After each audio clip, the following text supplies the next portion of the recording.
What's up everyone, it's Kelly and today I've got another swatch review for you. So today we are talking about the new Ice Cream Nails Shifting Holos, and this is part of their new Ice Cream Nails Plus line, which I have done a review of when they first released it, but basically this is their long wear formula, and they are still 10 free, meaning they are free of 10 of the potentially harmful ingredients that can be found in nail polish. They're also vegan, meaning they do not use any animal derived ingredients. They're cruelty free, meaning they do not test on animals. They're also plant-based and they're breathable. So it's still a similar formula, but this is their long wear line. And it does actually come in a different bottle. The usual Ice Cream Nails bottle is with the little ice cream cone shaped cap. This one is in a square bottle and it just has a regular cap. Now, before we get into the swatches, I will say my camera did not do these justice. Like I said, these are multi-chrome shifting holographic polishes, and those are incredibly elusive to capture. They're incredibly shifty. They really change so much just based on the angle and the lighting situation, and they look different everywhere you go and every time you move your nails. So yeah, my camera did not do these justice, but I did try to show them as best as I can, and I am going to be showing you these as full coverage on their own, and then I'm also going to be showing you what they look like over black. So let me show you the swatches, then we talk a little bit more about my thoughts on them, pricing, availability, all that good stuff. So roll the swatch footage. So as always, I am starting with base coat underneath all of my swatches just to protect my natural nail and prevent any stains, and today I'm using the Orly Bonder base coat. I'm going to start off with the shade Glitz and Glamour, and you can see the situation with all of these polishes is that they have these multi-chrome flakes running throughout, and then they also have a silver hollow shimmer, so they almost have this like kind of gray base with all of the packed colors of the multi-chrome in them. So I'm going to try to describe each of the multi-chrome colors, and then you can still see pretty much the whole rainbow with the hollow and then also the shifting that's going on. So this shade Glitz and Glamour, basically head on, it looks like it's this fuchsia purple kind of shift, and then we also see some larger golden multi-chrome flecks that kind of change based on how you're looking at them, and then of course we have all of that silver in there. So it's really a whole cluster of colors going on, and when you're using direct lighting like I am now, you can also see all of the hollow, so it's really just a whole rainbow on the nails. Now I will say, when I first started applying these, I did think that they were full coverage just on their own, and I found that they are a little bit more sheer, so you do have to build them up if you want them to be full coverage. In this case, it did take me 3 coats to get to this coverage, and I feel like at certain angles you can still see a little bit of my visible nail line. So at that point I decided to also apply all of these over black just to see how they transformed, and oh my gosh, I immediately fell in love with how Glitz and Glamour looked. It literally looks like a full rainbow on my nails. Well, honestly all of them do, but I love this sort of pinky focused rainbow. It's harder to see the flecks on camera, but in person they were just so vibrant and gorgeous. Next up we have the shade Sparks Fly, and you can see they honestly have a very similar vibe, all of these shades, because it's all the same kind of base situation, but the multi-chrome shift in them is a little bit different in each one. And I would say this one, it's sort of pinky, but it more veers into like this copper orangey gold kind of territory. So again, it's so hard to tell on camera, and also everything in here is so reflective and sparkly, and I use a black background and my camera is black, so it honestly looks a little bit darker when I'm filming it, but there is just so much color going on in here, and you can see just so much shift going on. But when I bend my nail down away from the camera, you can see a little bit more of that pink into gold kind of shift that we see, and of course we still have that full rainbow. So this one was another one that was 3 coats for this full coverage, and I feel like it did pretty much cover up my visible nail line, but there is still like a sort of sheerness to it. So again, just trying it over black, and that is really where it becomes very transformative, and you can see just the whole rainbow of colors and how gorgeous it is, and all of those little flecks that stand out so beautifully, especially in person. But yeah, totally love this one. Moving on, we have the shade Crushing Hard. Again, we've got all of those multi-chrome shifting flakies and pigments in there, and then we also have that silver holo running throughout. And when I started applying this one, I did notice that it was slightly more sheer than the first two, so I wasn't sure how it was going to give me coverage, and I started out with 3 coats like I did for the first two, and I felt like it still showed a lot of that visible nail line through it. It still looks pretty, and I do enjoy a type of sheer look, and I think it also softens the visible nail line enough that you can't see if you have any uneven lines or anything like that. But if you want it to be a full coverage look, you do need more coats for this one. Now you can always sponge these on, but I'll talk about that a little bit later. I do prefer to do my swatches as regular painting just so you could see what the average experience would be like. And I did manage to get full coverage in 4 coats on this one, but I love the colors that we have going on in here. At its base, the color seems to be mostly this very yellowish gold, but then we also have little specks of purple, green, and blue in there, and it's almost giving me like a Mardi Gras vibe, but I love that huge emphasis on the yellow. I just think it's so much fun. It's really bright. It's definitely different from the others. I know it's easy to see them kind of blending together in the swatch and review, but you'll see at the end of the video that I am going to do a little comparison just so you can see what they all look like side by side. And this one is just so vibrantly yellow, and I think it's really fun. Next up, we have the shade Twinkle Tips, and this one, if you are feeling the mermaid vibe, this is the shade for you, because this one has such a strong focus on like this intense green into turquoise coloring. And again, I did notice that this one was a little bit more on the sheer side, so as I was applying it, I figured I would need to do more coats. Now, that being said, I actually think it looks really cool in 2 coats. I think a lot of these do, where you kind of just get this sheer sparkle across your nail, and it looks really cool, and it does soften the nail line, but you still get that see-through look, which is something that I really enjoy doing intentionally. But of course, I did want to see what this looked like full coverage, and I was able to get it there in 4 coats, but even then you could still see just a little bit through, and it's kind of hard to tell where it's not opaque enough versus where we have that silver holo, because it kind of has this like very light sheer kind of shade over the nails. But I did really love this color. I think that that intense green looks so beautiful. I was also really excited to see it over black and see how it kind of shifted, and I feel like we got that green really intensely, but we could also see a little bit more of that blue and even into purple around the extreme edge angles. And honestly, my camera did not do this one justice over black, but I think it looks so stunning in real life, and it's just so colorful and vibrant. Next up, we have the shade Showstopper, and this one I would say is probably the biggest standout of the collection in that it's a little bit different from the others. Now, this one also was pretty sheer in the first coat. You could see it really did not cover up too much of my visible nail line, even in the first or second coat, but that's because this one has less of a focus on the multichrome and more of that silver holo coming through. And then instead of one main color throughout with the multichrome flakes, we actually have a subtle scattering of different multichrome flakes across. So we mostly have this like fuchsia color into blue, and then we have some green as well. So it looks really gorgeous. I feel like I wasn't able to get this one up to full coverage, but that's just because it didn't have the full coverage of multichrome flakes in it like the other ones did. It was more of that silver holo base kind of color, but I still do think it looks really gorgeous, and I think it's really gonna work well as a topper. So I was excited to try it over black, and I was right. I think it looks stunning over black, and you can really see the depth of colors that we have going on there, and you can see the purple, the green, the blue, and then you also get a really intense holographic rainbow in there since there's a lot of that holo pigment. So definitely enjoyed this one as well. And again, I'm getting a little bit of like a Mardi Gras vibe from this color because we're getting that like purple, the green, the blue, and just a whole rainbow of fun. And last but not least, we have the shade Give Me Sugar, and this one is more of a blue focused multichrome shift. So looking at it head on, I really see this intense cobalt kind of blue, but then we also have little flakes of the purple and the green in there as well. So I feel like that's definitely an ongoing theme in this collection, is having like the purple, blue, green in the colors. It's definitely less present in the warmer shades, but I noticed in the cooler shades that it's a little bit more common, but then we still have like a main color focus, and in this case case it is that blue. And this one again did give me a little bit more sheerness even in 3 coats. So I ended up going in with a 4th coat, and that was pretty much the fullest coverage I was able to get. I am doing really thin coats because this is technically a topper, so it doesn't feel like it's an insane amount of coats on my nails, but it's definitely not an ideal situation to do that many coats for full coverage. So I did want to show you again what it looked like over black, and this color was definitely giving me all of the cosmic vibes. We had that really strong blue focus with the little hints of purple and green specks in there, and then that rainbow sparkle. It really does feel like a galaxy in a bottle color, and I imagine this will look so gorgeous over like a deep purple or blue as well. So I'm very excited to try that. So here are all of the shades together on their own, and I will say for the majority of them, even just getting to this coverage, it did take 4 coats for me to get full opacity, with the exception of the first 2. So I didn't love that. You can sponge them on for full coverage, but to me, this collection honestly seems like it is a collection of toppers. So when I kind of shifted my mindset to think of these instead of being full coverage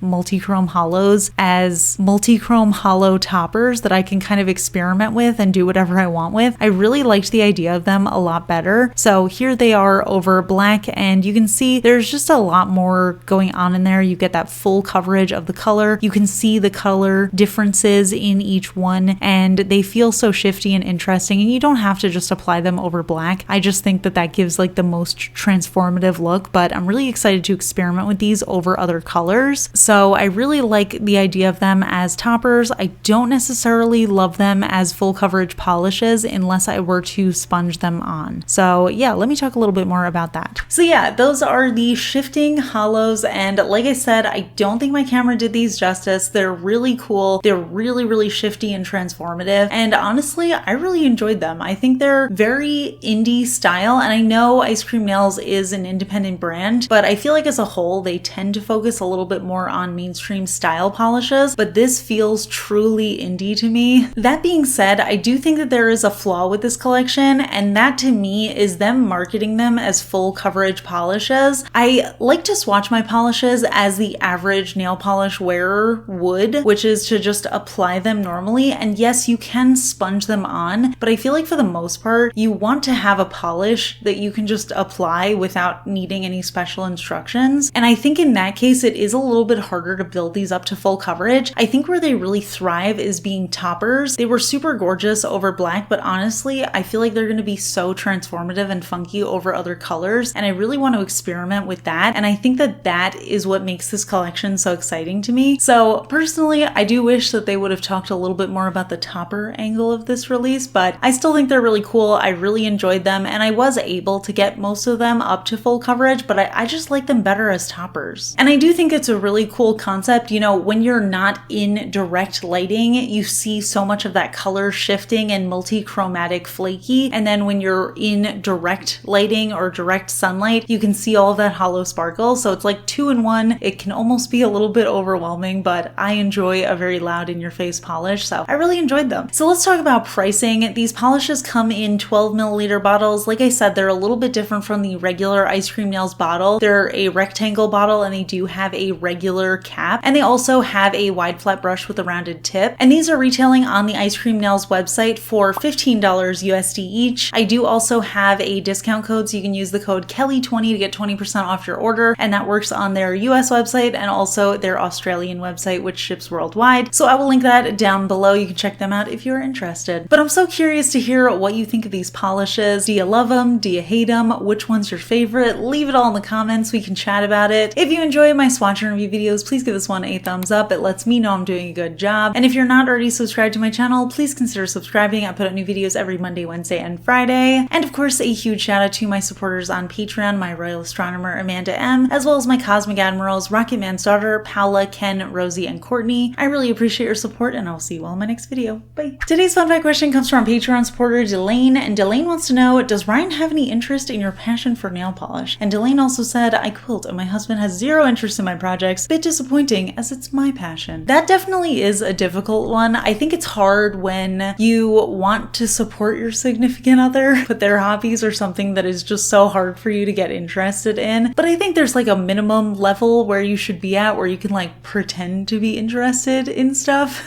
I am pretty lucky because Ryan is somewhat interested in my hobby. He doesn't personally like to wear nail polish, but I think that he has a fun time, you know, looking at the colors with me. Or I don't know, at least he pretends to.